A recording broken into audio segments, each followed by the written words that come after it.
This is KGW News at Sunrise. And we start with breaking news this morning as fire rips through Hope and Care. That's an assisted living facility in Southeast Portland. Take a look at these photos. They come from Portland Fire as they work to put out the flames. The good news is all the residents made it out safely. Yeah, Sunrise reporter Devin Haskins has been on this scene for almost an hour.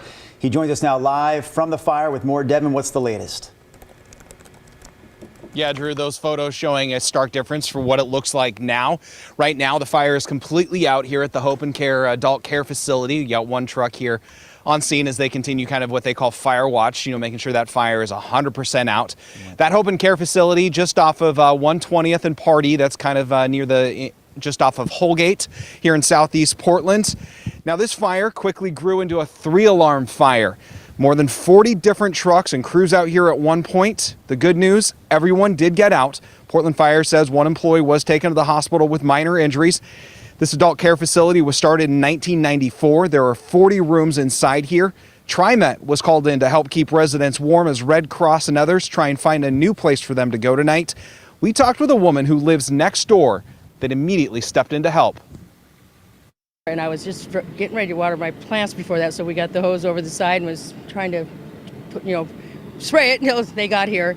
And then, of course, they came and I was helping wheeling people out, got them on the side, brought them some blankets and water, and his bed, it's pretty bad. It was engulfed. I mean, just like scary.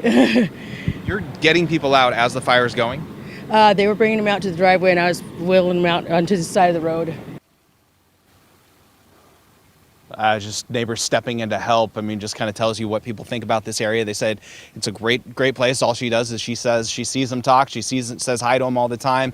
As far as how this fire started, we're still waiting on that from Portland Fire. Portland Fire says they should have more information soon. And of course, we'll bring that to you here on Sunrise. For now, back to you guys. Devin Haskins live for us. Pretty powerful picture, seeing all those residents just seated along the street in the middle of the night. We're glad they're okay. And also, we're glad that it's dry outside right now for that work to be done. We have partly cloudy skies. Temperatures pretty close to where they were 24 hours ago. There's the Motus Center from our Rose City camera. 46 out along the river right now. And again, third morning in a row, we've had a few spots dip into the 30s. There's Camas 39, Forest Grove, Hillsboro 38 and 39. 42 down in West Lynn. Good morning to you folks. There's Salem at 40, Dallas 36. Again, kind of where we've been if you've been outdoors early the last few starts. Here's the bus stop. We'll go 43, completely dry this morning out the door. Partly cloudy skies, 56 at noon. It will be a dry day, and if we hit 63, that will equal yesterday's high temperature. Back to you. All right, Rod, we'll check in with you soon. Thank you. Today, we're hoping to learn more about the circumstances surrounding the death of a teenage girl from Beaverton. Beaverton police discovered the body of 13-year-old Milana Lee yesterday afternoon. She had been listed as a missing runaway Monday after last being seen Sunday at her apartment in Murray Hill. She was found in a stream in Barrows Park in the Progress Ridge area, and police say her death is suspicious. Lee was a 6th grader at Conestoga Middle School, and in a letter to parents, the principal said extra counselors will be there for students and staff today. They're asking anyone with information on Lee's death to call Beaverton Police. Here are some other local headlines this morning. Beaverton police identified the high school student who was behind the wheel during a crash last month that killed 2 other students in the car. Investigators say 18-year-old Xavier Denzel Rodriguez ran a red light at TV Highway and Murray Boulevard and hit a Washington County Sheriff's Deputy vehicle in the early morning hours of April 27th. Rodriguez is a student at Southridge High School. He and the deputy are both still in the hospital. Police say 4 other Southridge students were in the car with Rodriguez at the time. 2 of them died. A woman is in custody after this crash yesterday on the I-5 interstate bridge. ODOT says the crash followed a police chase in the northbound lanes of I-5. A pickup truck with a trailer was also involved. No one was killed, but there were injuries, and I-5 wound up blocked during rush hour, creating a huge backup there. We're still working to find out why police were chasing that truck in the first place. Finally here, City Council expected to decide today what's next for Portland's bronze elk statue. It was removed from its spot downtown on Southwest Main Street more than 2 years ago after protesters damaged it. Despite restoration efforts, the statue won't look exactly the same. and the plan calls for it to stand on a new, shorter pedestal. Approval to demolish the old granite foundation the statue stood on is expected next month. And that's a look at some of this morning's local headlines. Well, next week, the murder trial of a local romance novelist is set to wrap up with Nancy Brophy testifying in her own defense. She's accused of shooting her husband at the Oregon Culinary Institute where he worked. Meanwhile, yesterday, the court heard from a psychologist, Dr. Patricia Warford, who testified for the defense. She told jurors she evaluated Nancy's mental state and her relationship with her husband, Dan Brophy, and she didn't find any abusive behavior between the couple. Prosecutors argued, though, Warford didn't look at all the evidence. The Brophy murder trial began back in early April. Well, big news for the Newberg School District. They hired a new superintendent. You might remember former Superintendent Joe Morlock was fired without cause back in November. It was one of a series of controversial decisions from that school board last year, including a ban on LGBTQ and Black Lives Matter signs on school grounds. Now, this is their new superintendent, Stephen Phillips. He previously worked for the Beaverton School District as deputy superintendent, but resigned following backlash over offensive comments he made about undocumented immigrants on Twitter. Phillips was hired as the superintendent of Jewel School District, but was put on leave in March pending an investigation, but the district never disclosed why. The Newberg School Board says Phillips went through interviews with staff, students, and community members. He's expected to start immediately. Let's talk about Oregon's primary because it's coming up now, less than a week away, next Tuesday, May 17th. But right now in Multnomah County, voter turnout is only at 9%, with just over 50,000 ballots counted. So before you return your ballot, there are some changes that you should know about. The biggest, you can now drop off your ballot in the mail on Election Day. As long as it's postmarked on or before Election Day, it's going to count, same as Washington. And of course, you can still drop off your ballot at county election sites until 8 o'clock on election night. Here in Multnomah County, ballots also look a little different this year. They are much bigger and they're printed with purple ink.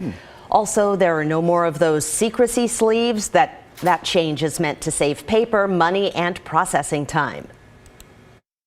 Their vote is still private. This is all through an approved process with the Secretary of State's office. There's a privacy weave on the inside of everyone's return envelope so that people won't be able to see how they voted. By now, all voters should have received their ballots. If you haven't, call your county elections office. You still have time to order a replacement ballot and pick it up. And if you need to find a ballot drop-off site near you, we can send you that information. Just text the word election to 503-226-5088. Well, we learned about a big change up on Mount Hood this week. No more mountain biking on the trails at Skibowl. KGW's Joe Ranieri has more on why that decision was made. For more than 30 years now, people have been coming up to Skibowl during the summer to jump on the bike trails. Now, Skibowl has decided to suspend service because of this lawsuit. The bike trails are snow-covered right now, but even when late spring and summer melts the snow away, the bike trails at Skibowl won't be open. It won't be open because of a bike accident in the summer of 2016 that left Gabriel Owens paralyzed. A jury recently reached a verdict in the amount of $11.4 million against Mount Hood Skibowl. $10.5 million was awarded to Gabriel Owens. Court documents say that he was riding his bike on the Cannonball Bike Trail, where he hit a small wooden post right along the trail. He sustained spinal cord injuries that left him in a wheelchair. In response to the lawsuit, Mike Quinn, the vice president and general manager, released a statement saying, "In light of a recent unprecedented plaintiff verdict in a mountain biking lawsuit against Mount Hood Skibowl, we have made the difficult decision to suspend all mountain biking operations for the summer of 2022. Owens' attorney, Gretchen Mandicore, also released a statement saying the defendants were fully aware of these dangers and failed to do anything about them. There have been hundreds of inquiries on defendants' mountain bike trails at Skibowl. I spoke with John Mahoney, who's a skier and mountain biker. He told me he's gone on that trail several times every summer. It's never a good thing when there's injuries in sports that you enjoy, and safety obviously is the number one thing. With that said, there's always an inherent risk. Mike Quinn, the general manager and vice president of Skibowl, told me over the phone earlier today he's not sure what the future holds for the bike trails. At Skibowl, Joe Ranieri, KGW News. Oh, what a May it has been. I pulled out the sweater again. I have boots on. You can't see it. What is going on? Cool. Yesterday was nice, though. Yeah, it was. I enjoyed the sunshine. I thought you were going to tell me I put my snow tires back on over the weekend because You who never knows? know. Here's a look at what we're watching this morning. This will be another dry day and very similar to yesterday. We got up to 63 yesterday afternoon, by the way. This is our next weather system. We'll get the clouds starting to thicken up again later today. Showers overnight tonight, and the main rain band with that comes in tomorrow morning into the noon hour. Right now, though, everybody's dry, and this will be a nice partly cloudy start to our day. 37 up in Kelso. There are some cool spots. Pretty much every morning this week, the coast has been entirely in the 30s to start the day, and there's Astoria at 38. Salem holding at 40. PDX is at 46. Not bad out in the Dalles, and then the freezing temperatures if you go out across eastern Oregon. Here's Futurecast today. 12 o'clock noon shows some showers up in western Washington, and then later today, we get into a shower chance along Beach Peninsula, maybe down toward Cannon Beach area. Far eastern Oregon, a scattered shower chance, but really most of us will be dry during the daytime hours. Showers overnight tonight, and then tomorrow morning, we start to get back into the action. So here's rain at 7 a.m. Here's the main heavy rain band, which I think does hold together. So late morning into the noon hour, early afternoon, could be really coming down to the point that we get some ponding on local roadways, that type of thing.